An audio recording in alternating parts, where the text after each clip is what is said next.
veio ao encontro do...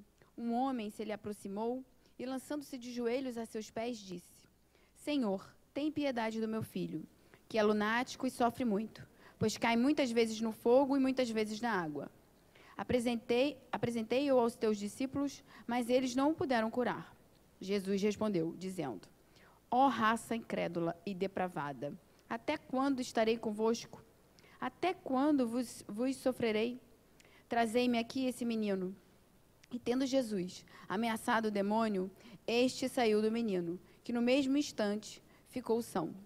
Os discípulos vieram então ter com Jesus em particular e lhe perguntaram: por que não podemos nós outros expulsar esse demônio?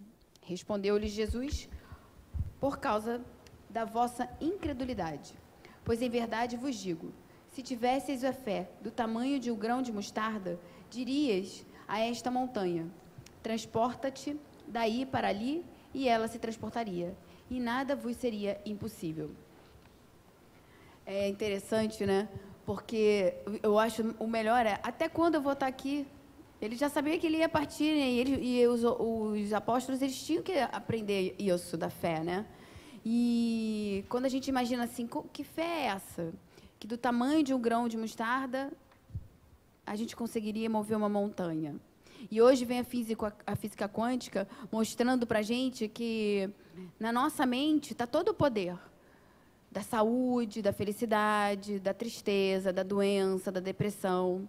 Então, quando ele disse a fé, é aquela que você acredita, que você crê, né? Que você compreende que eu sou capaz de fazer tudo aquilo que ele disse que eu era capaz. Mas como a gente não tem essa consciência, a gente ainda está cheio de não posso, eu sou inferior, eu não tenho capacidade para isso. Aí a gente se diminui e a gente afasta esse poder de cura, de tudo, né? De mudar a nossa vida. Lembra da nossa meditação?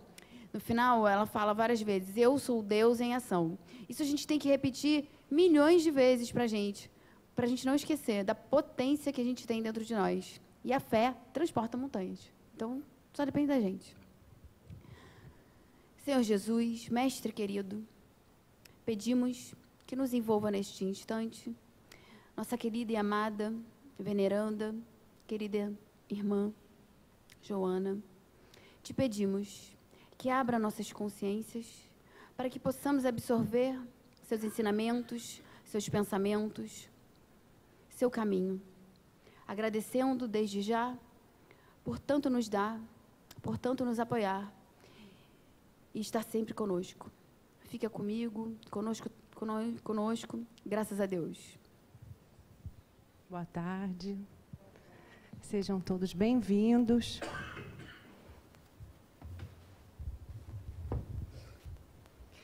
Hoje nós vamos falar sobre reflexões sobre a sexualidade. Tema...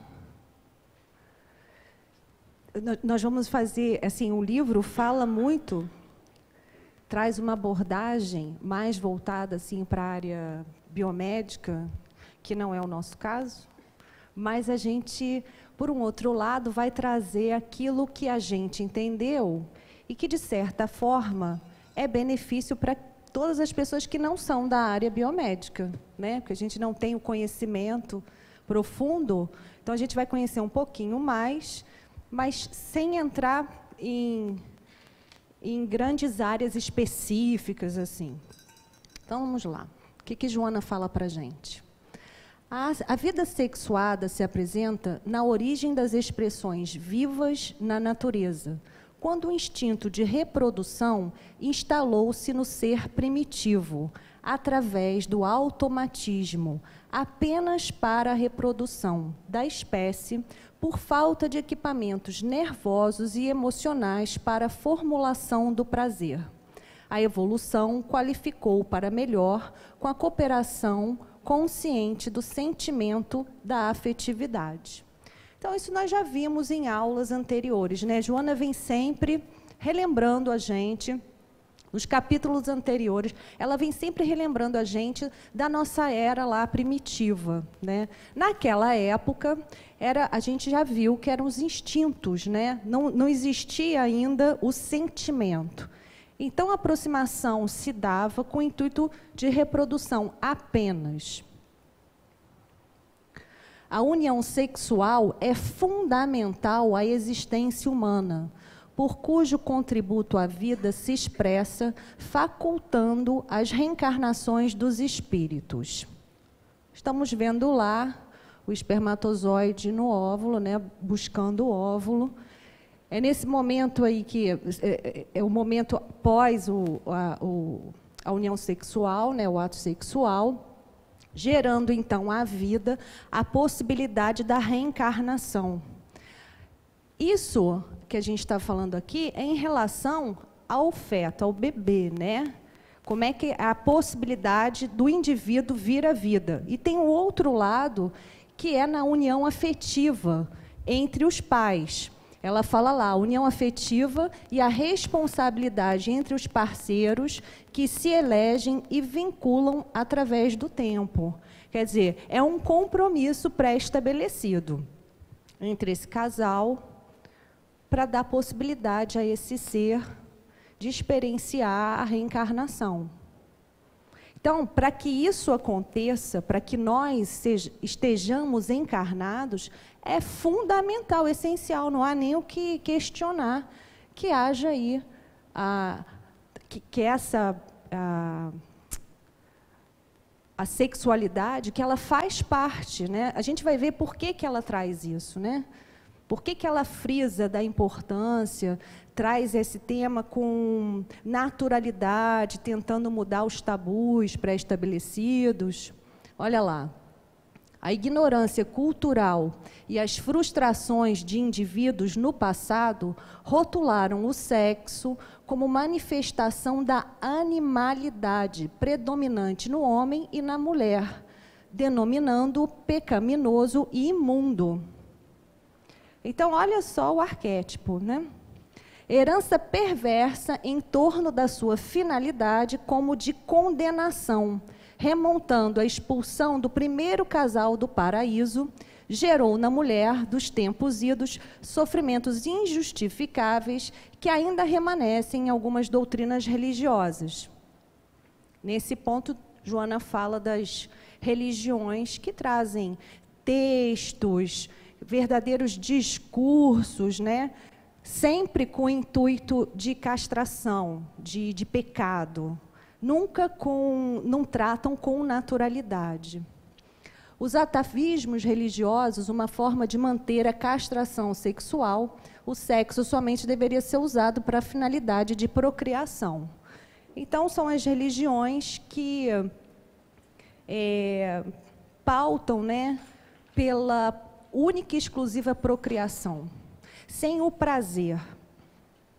O sexo, então, visto apenas para gerar filhos.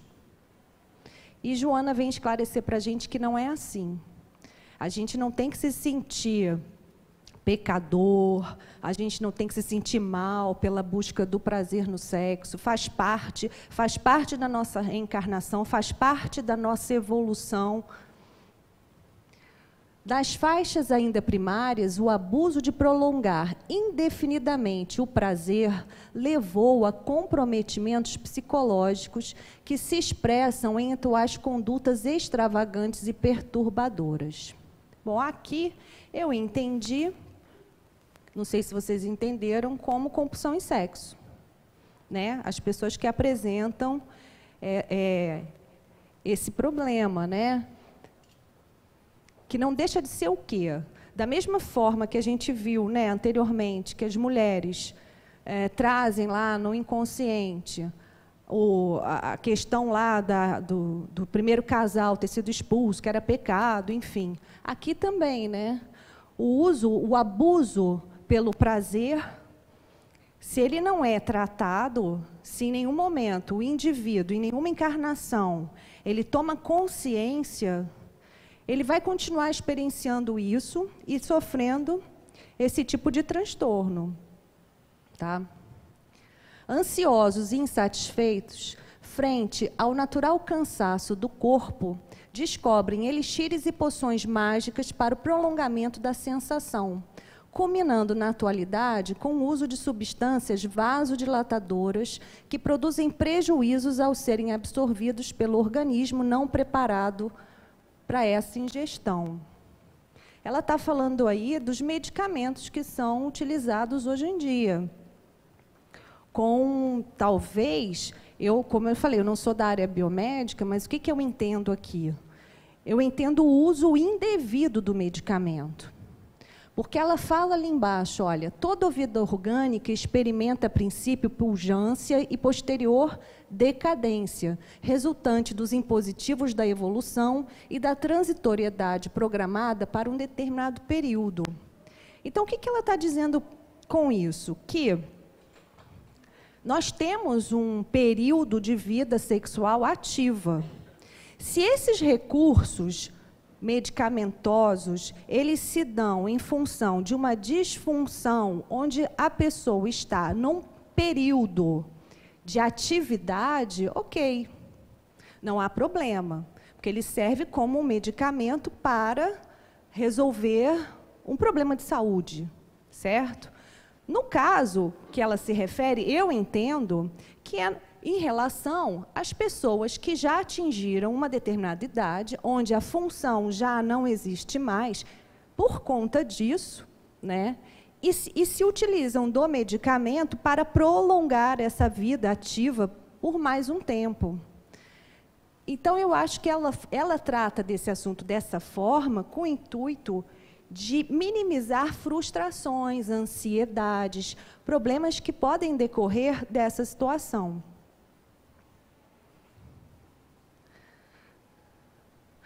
Eu acho que eu vou ler esse, depois a gente passa o filme, né?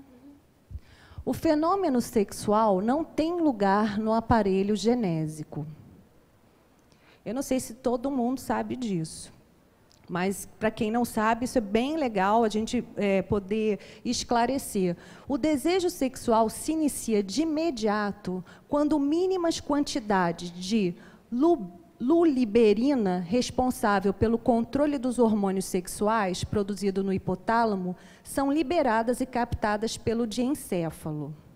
Os neurotransmissores produzem as ânsias do desejo e favorecem com as reações orgânicas indispensáveis à comunhão fisiológica. Esse aqui é um exemplo lá da luliberina. Então, na realidade, o desejo ele começa lá na produção do hormônio. Ele não tem nada a ver com o aparelho genésico. O aparelho genésico é o final da história. Tá? A oxitocina produz o mesmo resultado, o que faz seja a busca sexual um fenômeno biológico portador de grande impulso e força, que induz o ser animal à reprodução, especialmente humano, quando se associam a dopamina e a beta-endorfina, facultando a atuação sexual do lado do desejo, às vezes infreme. Hoje a aula vai ser um pouco mais lida, porque é muito termo técnico, né, e a gente não tem muito o que fazer. Então, se vocês quiserem participar, sejam bem-vindos, tá? Vamos botar o vídeo? O 1, o 2 e o 3. São curtinhos. Não sabe a diferença entre o que vê em seu ambiente e aquilo que se lembra. Porque as mesmas redes neurais específicas estão disparando. O cérebro é formado por células nervosas minúsculas chamadas neurônios. Esses neurônios têm ramos minúsculos que se expandem e se conectam a outros neurônios para formar uma rede neural. Cada local em que se conectam é incubado em um pensamento ou lembrança. O cérebro constrói todos os seus conceitos pela lei da memória associativa. Por exemplo, ideias, pensamentos e sensações são todas construídas interligadas nesta rede neural. E têm todos os possíveis relacionamentos, umas com as outras. O conceito e a sensação de amor, por exemplo, está guardado nesta ampla rede neural. Mas construímos o conceito de amor por muitas outras ideias diferentes. Algumas pessoas... Põe o 2, por favor. motorista quando controlamos nossas emoções ou respondemos às nossas emoções.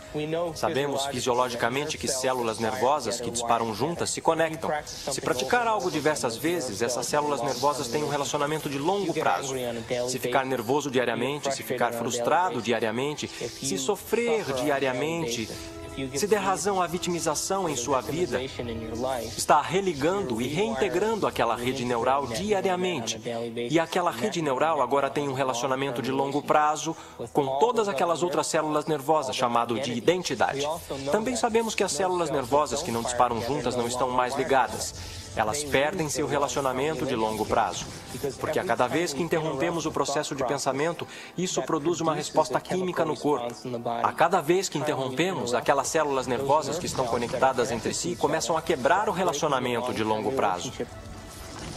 Quando começamos a interromper e observar, não por estímulo e resposta e aquela reação automática, mas observando os efeitos que causam, então não somos mais a mesma pessoa emotiva consciente de corpo e mente que responde ao seu ambiente como se fosse automático. O outro. Cérebro chamada hipotálamo. O hipotálamo parece uma pequena mini fábrica e é um local em que junta certas substâncias que combinam com certas emoções que vivenciamos. E essas substâncias, em particular, se chamam peptídeos. São sequências de aminoácidos de cadeia pequena. O corpo é basicamente uma unidade de carbono que produz cerca de 20 aminoácidos diferentes no total para formular sua estrutura física. O corpo é uma máquina que produz proteína. No hipotálamo, pegamos as proteínas de cadeia pequena, chamadas peptídeos, e as juntamos a certos neuropeptídeos ou neurohormônios, que combinam com os estados emocionais que vivenciamos diariamente. Então, existem substâncias para a raiva, substâncias para a tristeza, substâncias para a vitimização, substâncias para a luxúria. Há uma substância que combina com todo e qualquer estado emocional que vivenciamos. E assim que vivenciamos aquele estado emocional em nosso corpo ou em nosso cérebro, o hipotálamo vai imediatamente formar o peptídeo e liberá-lo através da pituitária para a corrente sanguínea. Assim que ele chega à corrente sanguínea, vai para diferentes centros ou diferentes partes do corpo. Cada célula do nosso corpo possui esses receptores na parte de fora. Uma célula pode ter milhares de receptores. Estudando sua superfície, meio que se abrindo para o mundo externo, e quando um peptídeo acha uma célula, ele literalmente, como uma chave entrando em uma fechadura, fica na superfície do receptor, prendendo-se a ele e meio que move o receptor, como se fosse uma campainha tocando, e envia um sinal para a célula.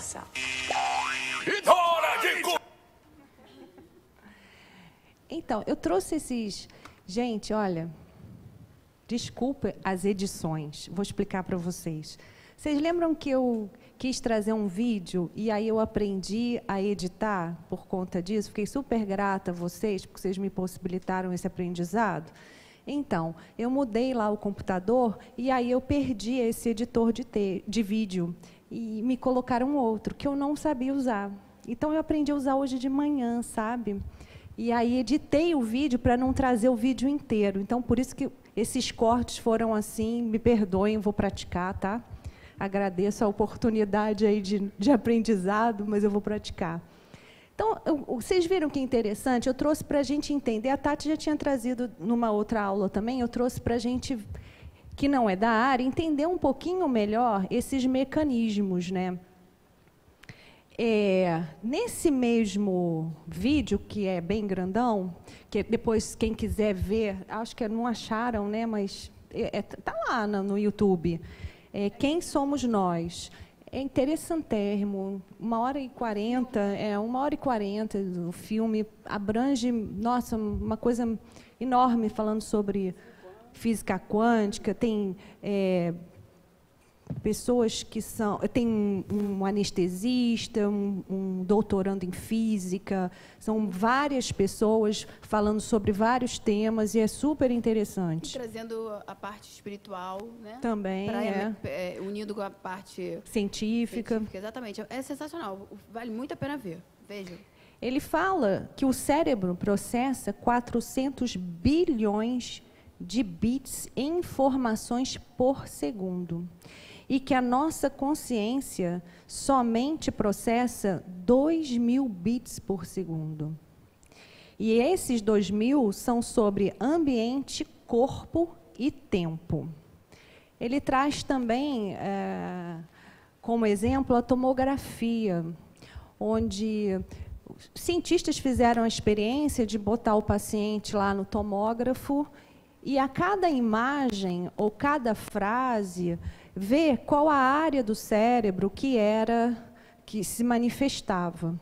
E foi possível perceber a correlação que existe entre essas áreas.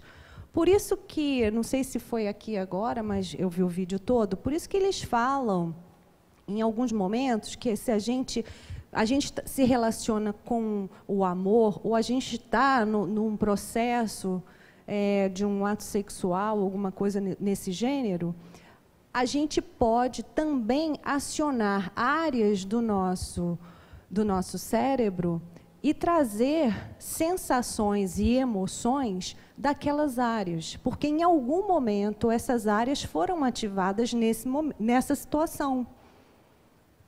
Por isso, alguns comportamentos mais agressivos, outros mais tímidos, outros de tristeza, outros de repulsa. A gente começa a entender o comportamento do indivíduo frente a essa situação quando nós não julgamos que ela é normal, né? Porque o normal não seria ter essas atitudes. É você ter bem-estar, é você se sentir pleno, em harmonia, né? Não é ter sensações de agressividade, nem nada disso. Quer dizer, se a gente começa a entender o processo, a gente começa a perceber que a gente tem que identificar aonde está o gatilho que está fazendo a gente ter essas sensações, que não é para ser assim, né? Aqui já foi? Já. Então, eu trouxe aqui, ó, para a gente poder ver, não sei se está dando para ver direitinho, mas vamos... Aqui aponta, né? Aqui, ó. Nossa, chique isso, gente. Aqui, ó, o hipotálamo, que foi mencionado, que se localiza aqui, bem no centro. A gente pode ver aqui nessa imagem, eu trouxe para a gente poder ver, ó. Ela fala aqui, ó, da área septal, sensações de prazer e prazer sexual. Está aqui, ó, nessa região. O hipotálamo está aqui, ó. Aqui embaixo, ó, corpo mamilar, memória episódica. Ai, meu Deus. Eita. Aqui, ó. Ligada a emoções, conexões com o tálamo e o comportamento. E corpo mental, Eu li comportamento, né? Corpo mental. Está tão desfocado que eu não estou nem enxergando o que eu queria falar. Aqui, ó. Rica em dopamina. Ou seja, a gente pode observar que essa região aqui é onde se concentra todo esse processo que a gente está descrevendo.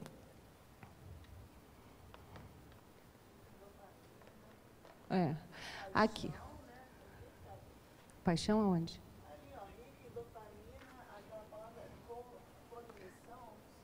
Eita, 25-0 aqui? Isso. Aqui? Aqui. Rica em dopamina, cognição, motivação, prazer e paixão. Então, olha lá, onde se produz a luliberina, onde tudo começa, né?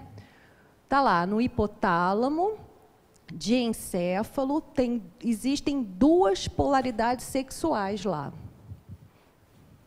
Aqui de novo, ó. o hipotálamo, que está aqui, tá? E aqui eu marquei, porque não sei por que eu achei que não ia ficar muito claro, né, na hora que a gente fosse ler, mas está aqui, ó. O núcleo pré-óptico, que a gente vai falar agora, que está aqui, e o núcleo ventromedial, que está aqui. Estou me sentindo uma médica hoje. Tá?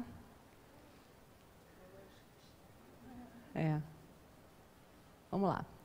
Então, as polaridades sexuais e suas funções. Na mulher, não, no homem, vamos começar pelo homem. No homem,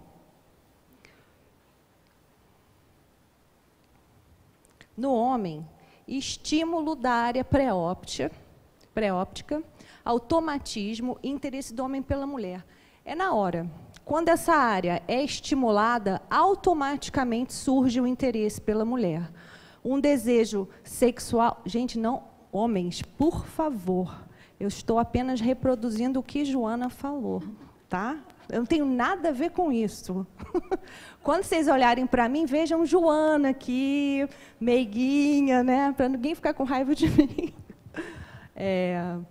Desejo sexual quase incontrolável. Outras áreas do cérebro contribuem para a manifestação da função sexual. E aí sim tem a vinculação com o aparelho genésico. Lembram disso aqui? Lá no outro slide, né? Eu mostrei essa área. Na mulher é diferente. O centro de estímulo se dá no núcleo ventromedial do hipotálamo, onde se expressam as imposições dos hormônios sexuais. Se submete ao ato quando são buscadas pelos machos. E dizem que nós é que somos complicadas. Olha isso aqui e olha isso aqui. Nós não somos complicadas, viu? Vocês que são complicados.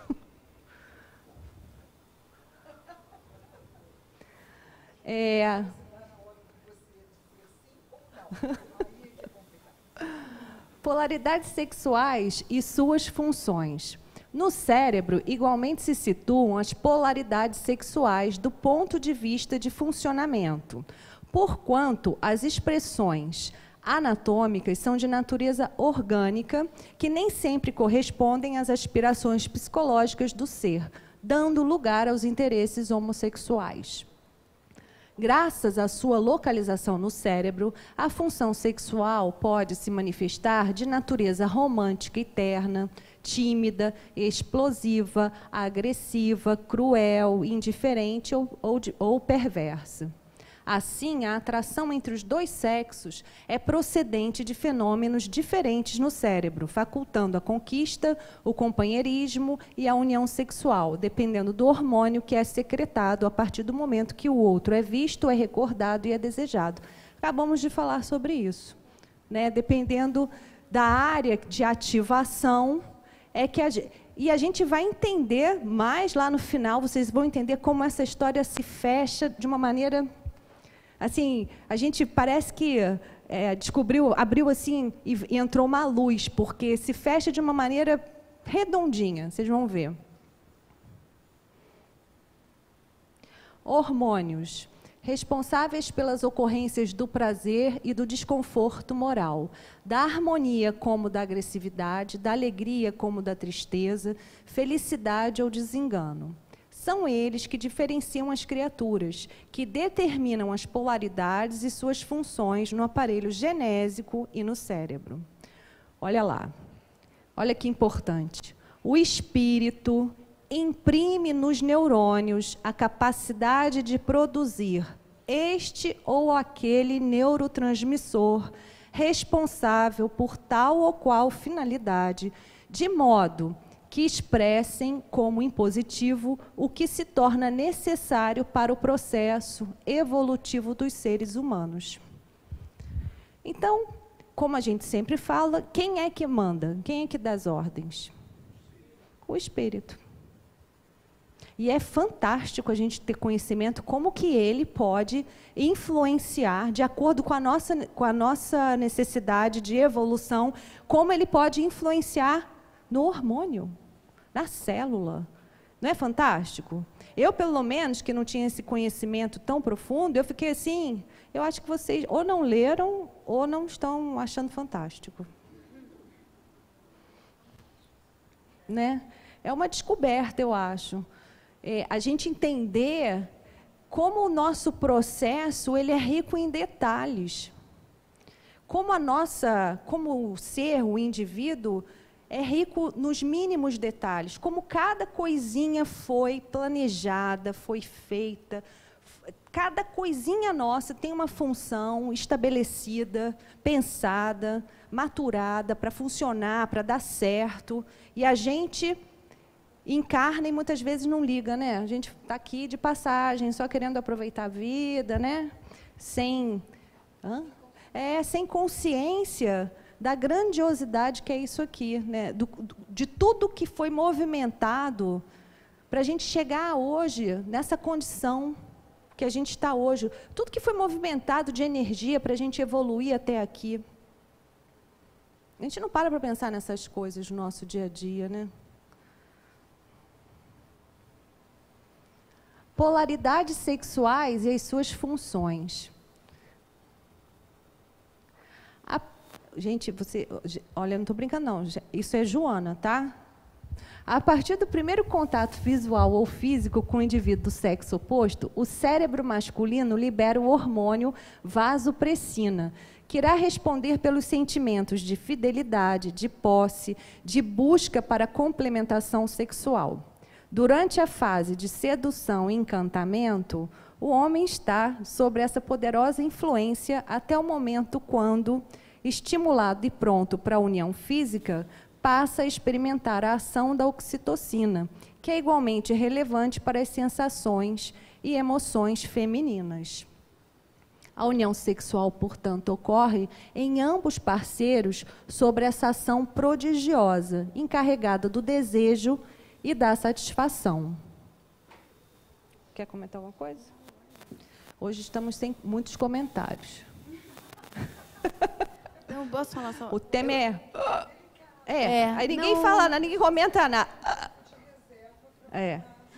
Eu acho interessante a gente pensar, voltando naquela parte que ela falou, como a gente influencia todo o nosso corpo. E aí a gente volta a pensar que tudo que ela está mostrando para a gente, esse vídeo que a Dani acabou de passar, e todo esse estudo, é para que a gente tome consciência, e o nosso evangelho foi sobre fé, do poder que nós temos mentalmente sobre o nosso corpo físico. Então, lembra que no vídeo ele fala, quando você tem situações, você vive reclamando, você se liga, são conexões que tem no seu cérebro para cada tipo de situação que você vive. Então, se você é uma pessoa que vive se lastimando, vive se vitimizando, com processos assim ruins, pesados, provavelmente você está viciada naquela situação, naquele processo. Isso já é de longa data, porque nós sabemos que nós somos espíritos de séculos, sabe lá quantos anos a gente tem? Muitos, com certeza. Então, imagina quantos traumas e quantas coisas a gente tem que se libertar para que a gente possa começar a ter essa mente pura, essa consciência do que nós somos, para que a gente possa agir sobre esse corpo de uma forma consciente e fazer todo esse processo que ela fala para a gente de encontrar a saúde e a paz, né? Então, onde está isso tudo, que é o que ela vem falando desde o início? Na nossa mente. E a nossa mente nada mais é que o nosso espírito. Então, nós atuamos intensamente nesse corpo físico. Então, é importante que a gente comece a observar os processos que a gente passa durante o dia. Se eu me vitimizo, se eu ando reclamando muito, quais são os processos? Porque a gente está sempre olhando o outro. Mas a verdade olhe para você. É o autoconhecimento que viemos fazer aqui. Joana veio o tempo todo trazer para nós o autoconhecimento. Se ela traz essa parte sexual, porque a vida sexual é imensamente importante para o ser.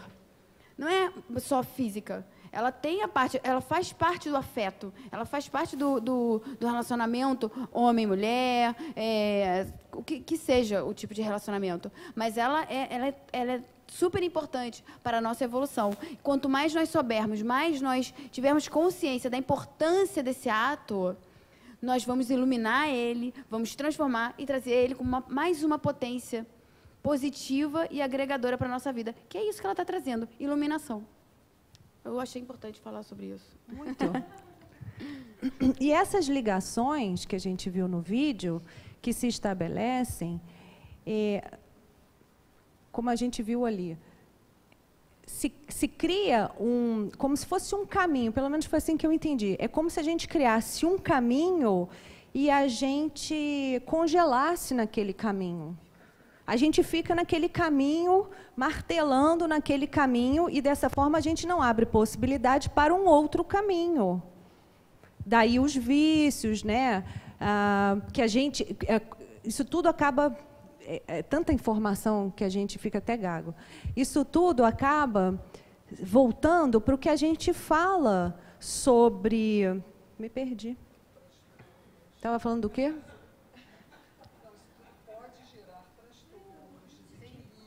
Está rindo, né? Não, e que você fica repetindo, você estava falando sobre isso. No filme ele fala, seja o observador. O observador é o quê? É você observar a sua própria vida, que é o que a Joana fala, o autoconhecimento. Então, quando você começa a observar que você está repetindo sempre o mesmo padrão, que foi o que eu falei, você está viciado nisso. E aí você estava falando sobre essa parte exatamente, não lembrou? Não, me cortou aqui. Você cria um caminho e você não abre espaço para novas oportunidades. Exatamente. Mas o que eu ia falar é que o objetivo da nossa encarnação é a evolução. E ela só se dará quando nós mudarmos os nossos padrões de pensamentos, de atitudes, de vibrações. Então, a gente começa a entender por um outro lado, talvez um lado mais científico, o que ocorre dentro da gente. Porque, talvez espiritualmente, a gente já entenda o processo de reencarnação, a gente já entende. Agora, a gente está tendo uma visão mais voltada, eu acho que com o visual desses filmes e esse conteúdo, a gente já entende como é o processo dentro do nosso organismo, o que torna ele mais real para a gente. Porque muitas vezes, quando a gente fala de espiritualidade e reencarnação, como a gente não vê, não sente, para muita gente fica uma coisa abstrata, fica uma coisa como Deus que está lá, né? Não está dentro da gente, não é isso? Porque a gente não vê, não sente. Então, quando Joana traz isso para a nossa realidade, pautado em ciência, eu acho que fica mais fácil da gente entender o funcionamento, como isso ocorre. E se a gente entende que ocorre através desses caminhos, o que a gente tem que fazer para que não ocorra mais? Mudar o caminho. Daí a gente fala, lembrei, essa volta toda... Daí a gente fala da mudança do pensamento, da mudança da atitude, da importância disso. Porque a gente fala isso, parece que não é importante, que não tem peso. Mas todo o peso está nisso. A gente muda, a gente costuma falar que quando a gente muda os nossos pensamentos e as nossas atitudes, a gente muda a nossa vibração e, com isso, a gente atrai pessoas de mesma vibração, melhores ou piores. A gente pode mudar o nosso pensamento para os dois lados, tanto para o lado ruim quanto para o lado bom, né? Então, se a gente muda os nossos pensamentos para o lado ruim, se vitimizando, se queixando de tudo, a gente vai vibrar nessa frequência e a gente vai atrair o quê? Espíritos assim, que também vibram dessa forma, que vão potencializar o quê? Aquilo que a gente está sentindo. Então, a gente vai ficar pior ainda. Quando a gente vibra no lado do bem, pensando, como a Tati mesmo falou na aula passada, na saúde, em todas as nossas células em pleno funcionamento. Quando a gente tem essa vibração do amor, em fazer o bem, a gente vai vibrar como? Do mesmo jeito que os desencarnados que estão nessa vibração. Então, o que a gente vai ter com isso? Inspiração, conselhos, né? Sustentação, saúde, amparo. Né? A gente pode ser muito beneficiado utilizando tudo isso que a doutrina esclarece para a gente, se nós tivermos consciência. Lembra, a gente tem que ter coragem para mudar. Consciência, coragem para mudar, perseverança, foco. Porque a gente ouve tantas pessoas falarem assim, eu queria ter felicidade, paz, saúde na minha vida, não tendo nenhum problema. Isso é o maior erro que pode ser pedido ou dito. Porque a falta de problema, a falta de desafio, não traz felicidade. Quando a gente está numa zona de conforto, achando que está tudo bem, a gente não está trabalhando os nossos desafios, que nós viemos aqui para isso. Então, alguma coisa está errada. A gente está escondendo alguma coisa quando a gente está nessa situação. A gente precisa identificar o que a gente está escondendo. O que está doendo tanto que eu estou escondendo? E uma vez identificado, vamos trabalhar para melhorar isso, né? Porque a gente não a gente não encarna para um desafio só. A gente encarna para vários desafios. Enquanto a gente não passar de ano, a gente vai ficar repetindo, né? Sem adquirir conhecimento, que é pior, né? Repetindo na ignorância. Porque às vezes a gente repete, mas vai adquirindo conhecimento. Nesse caso, não. É para ficar na escuridão, na ignorância, e não é isso que a gente quer. A gente quer se iluminar.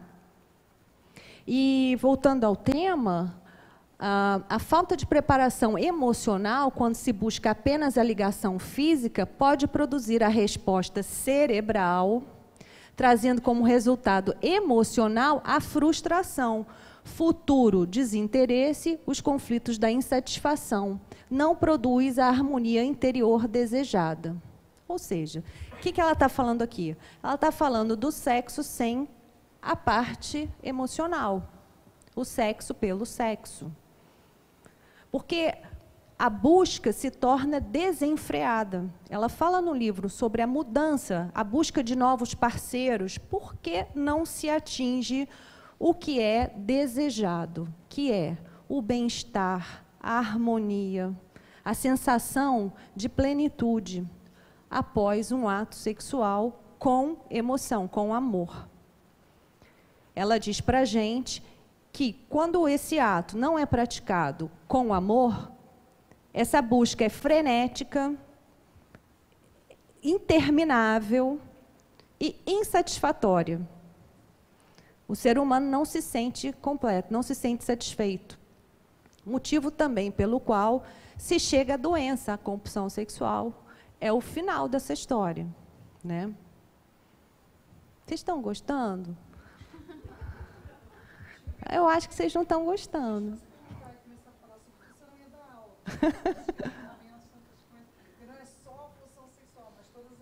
É, muita coisa. Sim. Então, se você tomar consciência, né? Exatamente. Que é esse o ideal, né? A gente tomar essa... Uhum. Na aula passada a gente falou isso, que eles começaram, já vem um tempo estudando as emoções com determinado órgãos do corpo. Os médicos que têm um pouco mais de consciência, preocupação e pela prática da vida, saber que não é suficientemente só você detectar o diagnóstico e dar um remédio qualquer. A cura ali...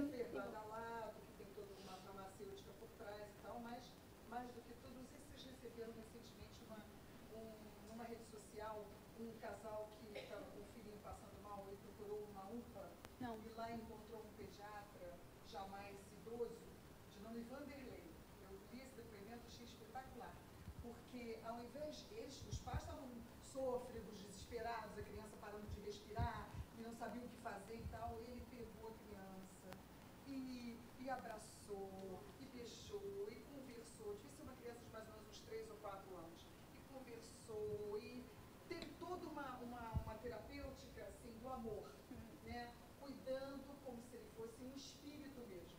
Quer dizer, esse médico provavelmente é uma exceção, assim, digamos, né? E eles, então, fazem um depoimento de agradecimento, que ele é um anjo, porque ele conversava com os anjos. Então, enquanto ele diagnosticava a criança e tratava, ele conversava, provavelmente, com uma mediunidade, alguma coisa, né? E aí a criança ficou querendo sempre voltar neste mesmo lugar. Um amor, né? Que ele estava agindo com um amor. Os pais vão para casa e amor. E se não der, aumente bastante a dose do amor. Olha mas só. sempre amor. Se o remédio não fizer efeito, o que eu faço? Aumento a dose do amor, né? É bem por aí mesmo. Para quem está sozinho, não se desespere.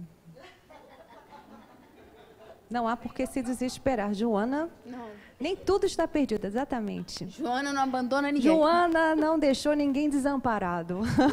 Olha lá. Os indivíduos que não possuem parceria, assim como os que têm a vitalidade sexual em decrepitude, podem encontrar harmonia mediante outros mecanismos de realização pessoal, social e espiritual. Vem para a casa espírita trabalhar. Direcionando a mente para os ideais de fraternidade, do trabalho, na arte, na pesquisa, em favor da autorrealização, experimentando o equivalente bem-estar, idêntica satisfação em face da liberação de outros hormônios, como a dopamina, a beta-endorfina, que os reconfortam. Então, aqui eu trouxe as imagens, né, do trabalho voluntário, da pessoa mais idosa lá pintando, da ciência, da pesquisa.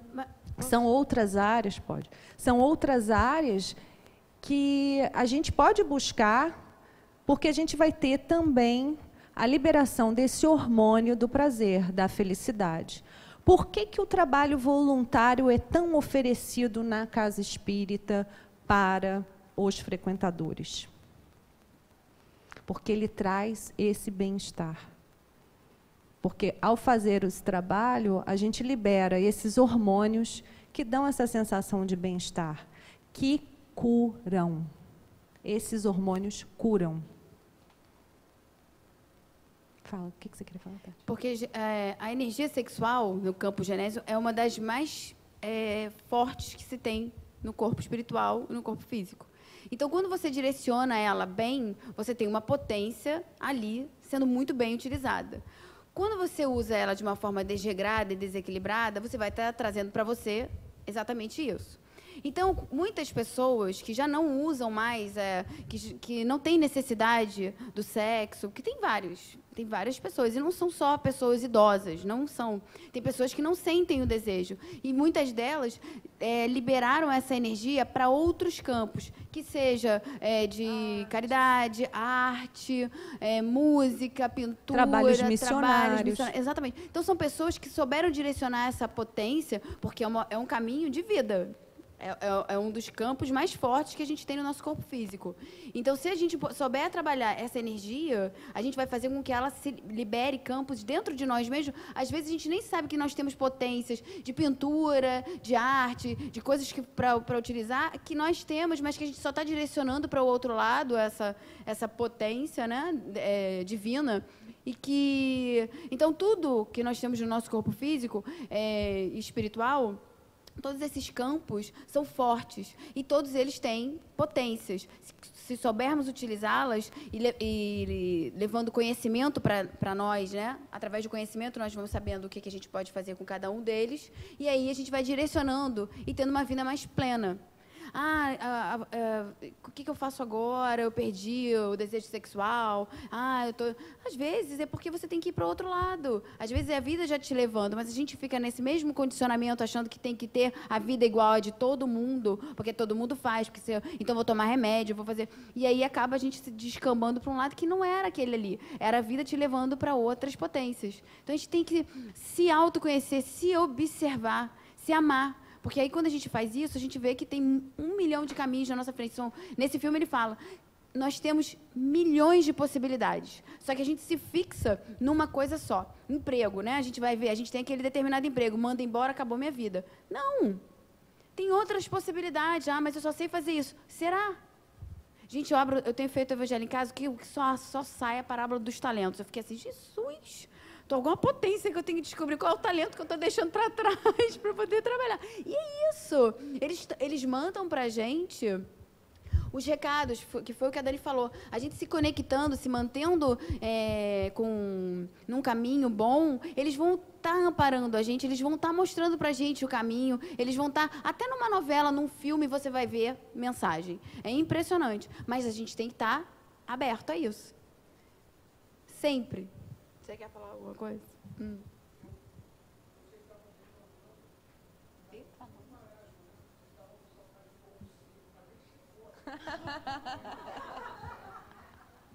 Tá tão quieto, né? Deixa ele quieto. Ele está refletindo. Essa energia sexual, ela é tão forte que ela é capaz de movimentar um quarteirão, segundo dizem, né? Não vou dizer quem disse, para não entregar, mas segundo dizem. Então, assim, a gente tem que saber fazer bom uso, como em tudo que nos foi dado, a gente tem que saber fazer bom uso das nossas potencialidades, sem renegar nenhuma delas. Falar sobre sexualidade é bem difícil, né? A gente não senta e começa a conversar, vamos falar sobre sexualidade, né? É difícil até se falar sobre isso entre os próprios casais. A gente vem com certos tabus mesmo. Eu acho que foi uma evolução, os pais sentarem com seus filhos para conversar sobre isso. Antigamente, as mulheres iam para um casamento sem saber absolutamente nada em relação a isso. Olha os traumas, né? Olha as frustrações. E elas tiveram que se virar para não passar isso para as próximas gerações. Tiveram que amadurecer, tiveram que mudar esse hábito, tiveram que sentar com suas filhas e começar a conversar. Posteriormente, os pais foram envolvidos, os homens, né? Foram envolvidos também nesse processo. E hoje eu acredito que seja uma conversa existente nos lares, entre os pais e os seus filhos, até em função das doenças que nós temos hoje em dia, sexualmente transmissíveis, da diferença entre liberdade e libertinagem existente. Então, acho que talvez tenha sido necessário vivermos uma situação calamitosa, se é que eu posso dizer assim, que foi o advento do HIV, né? Que foi uma coisa que pegou todo mundo assim de surpresa, chocante para todo mundo, né? Se tornar público, conhecido a doença, talvez tenha sido necessária a existência dessa doença para que a gente mudasse o nosso comportamento. Olha só. Se nós tivéssemos já mudado esses caminhos que a gente falou aqui, esses caminhos pré-estabelecidos, se a gente já tivesse mudado isso, talvez a gente não tivesse tido a necessidade de ter essa doença, para trazer esse esclarecimento, para trazer essa nova maneira de ver, para trazer uma ruptura em padrões de conduta que nós estávamos tendo, né? Então, tudo tem um propósito. Quer falar?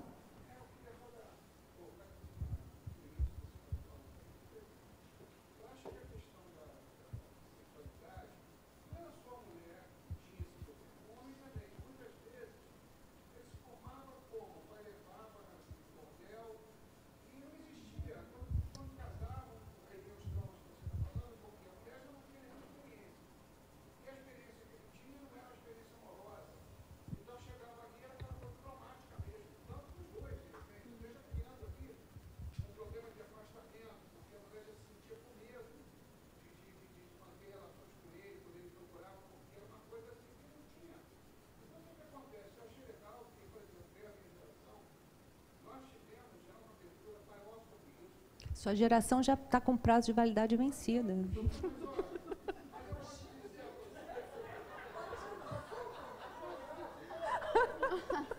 Não resisti, desculpa.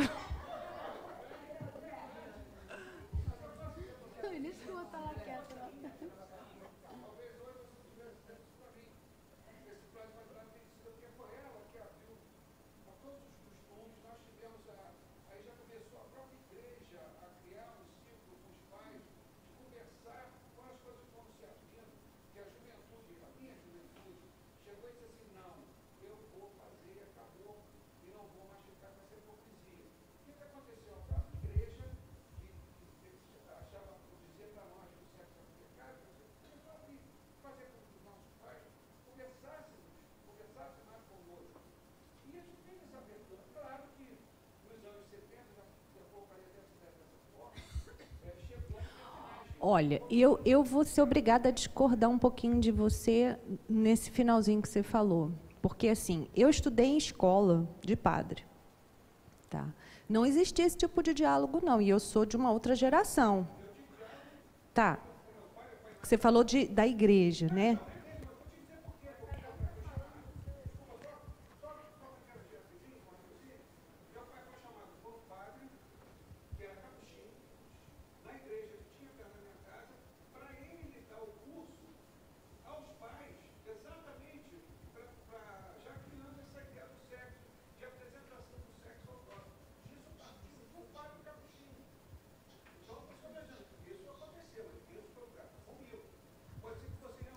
Não, a Igreja Católica, na época da minha mãe, tá?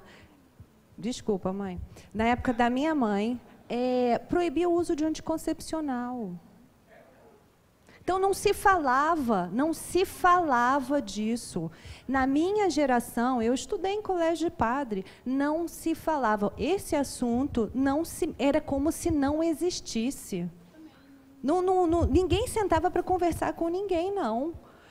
O colégio de padre, a gente rezava, cantava o hino, rezava e se confessava, ponto. Se você quisesse a borrachinha do colega, era pecado. Então, você imagina se iam falar sobre sexualidade. Nunca, não falavam, não. Tinha... Ele estava tentando te salvar. Ele falou, tem que salvar esse irmão perdido... Tem que fazer alguma coisa radical. Isso é contra a igreja. Isso é uma evolução da nossa geração.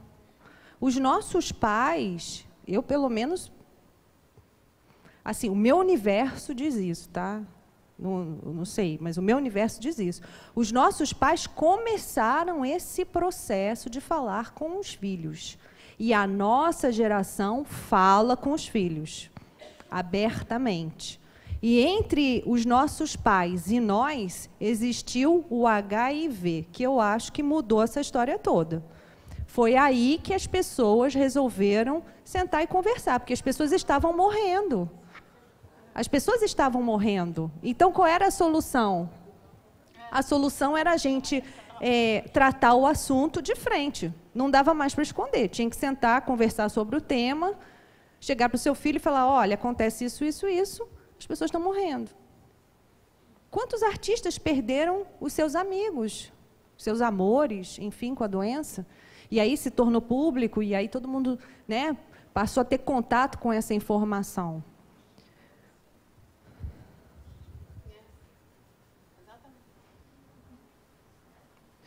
Então, vamos ver mais uns 2 videozinhos curtos. A aula hoje vai... É lá.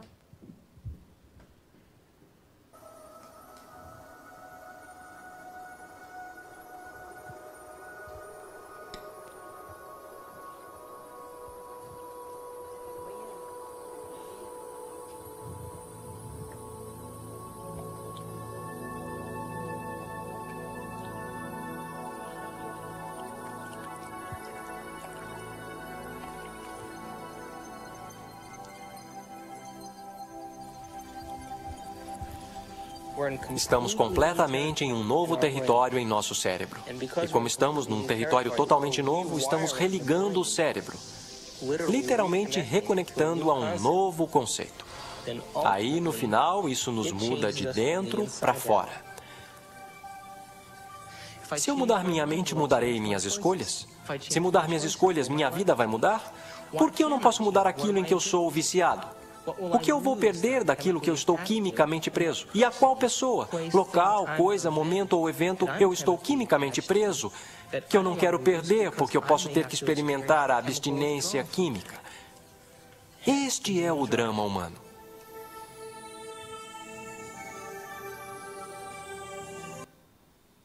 O outro.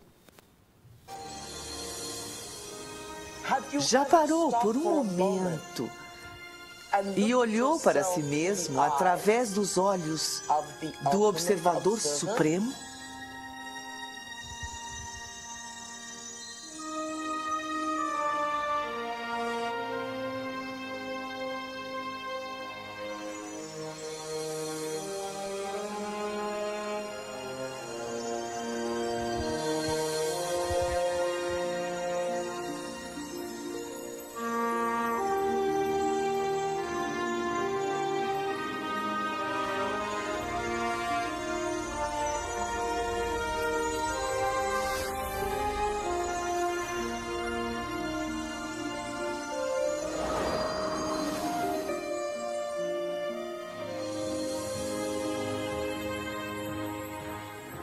Sou muito mais do que penso que sou. E posso ser ainda muito mais do que isso. Posso influenciar meu ambiente, as pessoas. Posso influenciar o próprio espaço. Posso influenciar o futuro. Sou responsável por todas essas coisas. Conheça o desconhecido. Eu e o que me cerca não nos separamos. Somos parte de um. Estou conectado a tudo isso. Não estou só.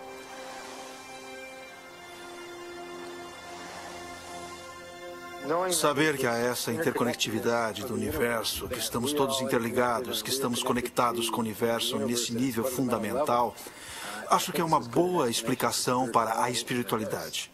No meu modo de ver, nosso propósito aqui é de desenvolver nossos dons de intencionalidade e aprender a sermos criadores eficientes. Estamos aqui para sermos criadores.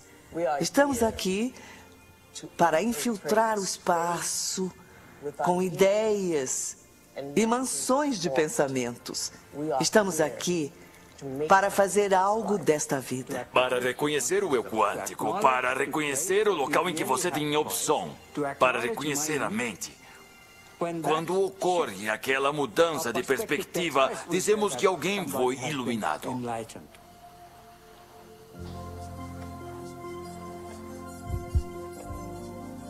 A mecânica quântica permite que o fenômeno intangível da liberdade seja entrelaçado à natureza humana. A física quântica, muito resumidamente falando, é a física das possibilidades. Isso fundamentalmente traz a pergunta de possibilidades de quem? E quem escolhe dentre essas possibilidades para nos dar o verdadeiro evento de experiências? A única resposta satisfatória, tanto na lógica quanto no significado, é a resposta que a consciência é a base de todo o ser. Precisamos buscar o conhecimento sem nenhuma interferência de nossos vícios. E se conseguirmos isso, manifestaremos conhecimento e realidade. E nosso corpo vai experimentá-los de novas formas, em nova química, em novos hologramas, novas áreas de pensamento, além dos sonhos mais ousados. Todos nós, um dia, alcançaremos o nível dos avatares sobre os quais lemos na história, os Budas e Jesus.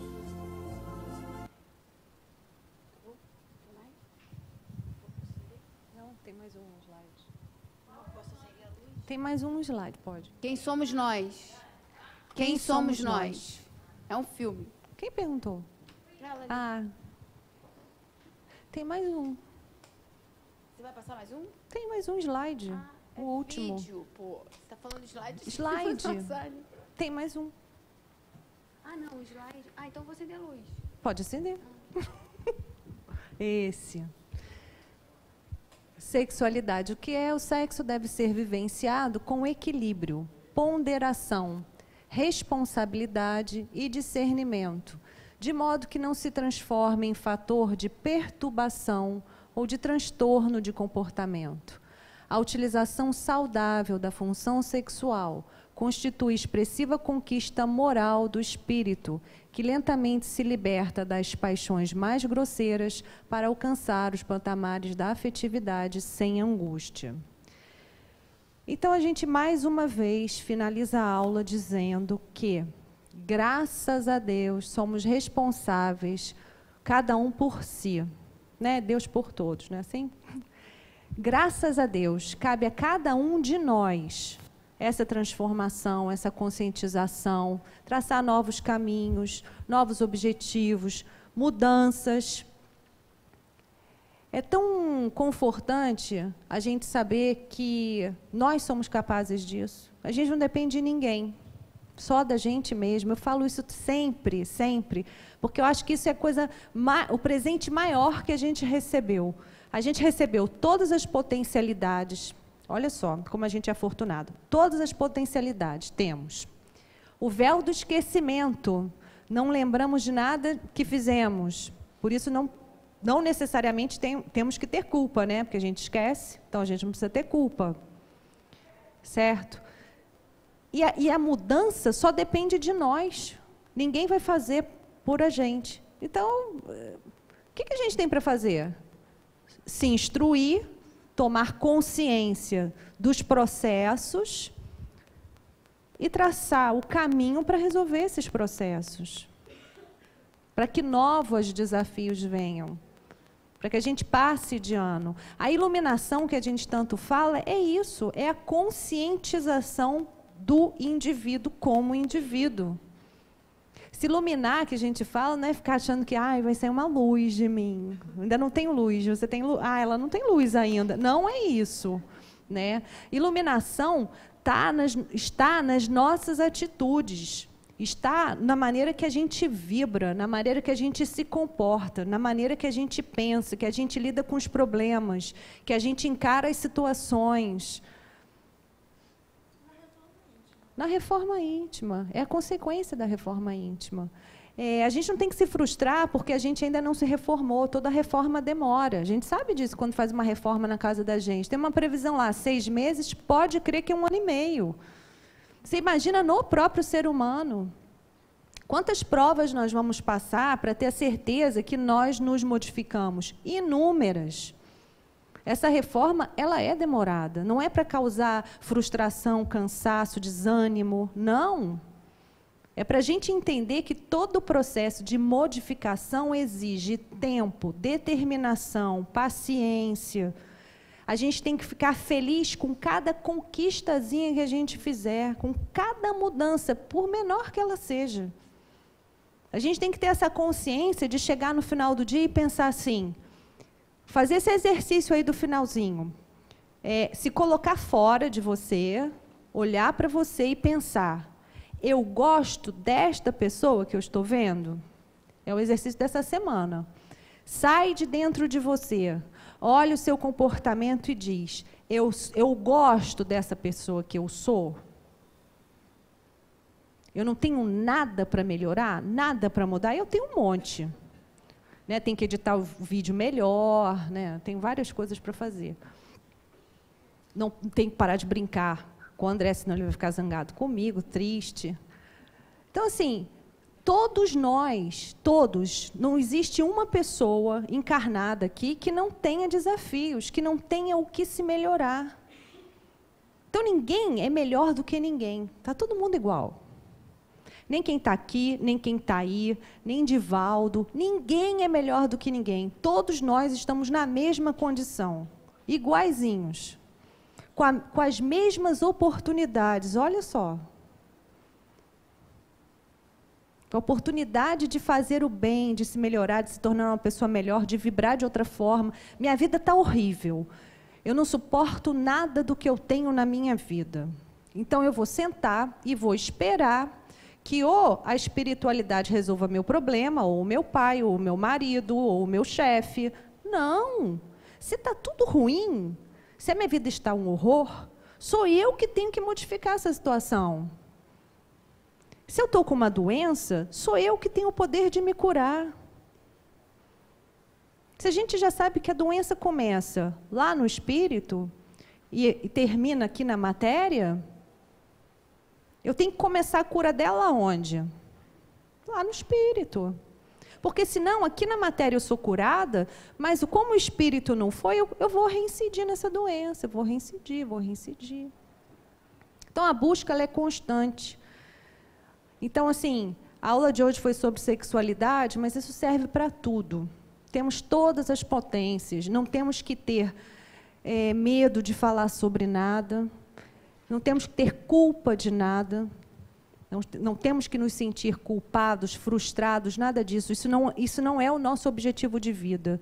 Se nós identificarmos alguma dessas sensações no caminho, vamos procurar qual é o foco disso, para tratarmos e nos livrarmos delas. Porque o nosso objetivo não é sofrimento, não é culpa, não é frustração. O nosso objetivo é felicidade.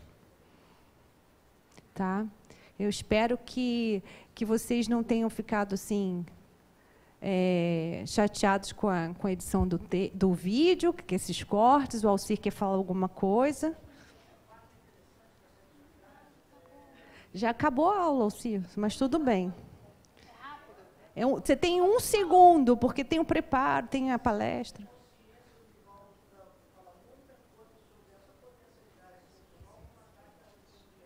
Boa lembrança.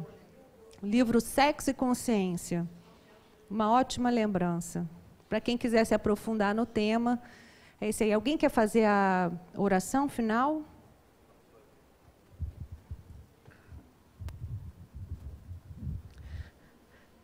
Agradecemos, então, a Deus nosso Pai, Jesus nosso Mestre, Joana, mentora querida dessa casa, assim como aos mentores desse curso, aos nossos mentores e anjos da guarda, pela oportunidade de estarmos aqui mais uma vez, pelos ensinamentos recebidos, e pedimos que nos ajudem a colocá-los em prática, caminhando um pouquinho mais rumo à nossa evolução espiritual, assim como pedimos também que continuem sempre nos acompanhando e nos inspirando.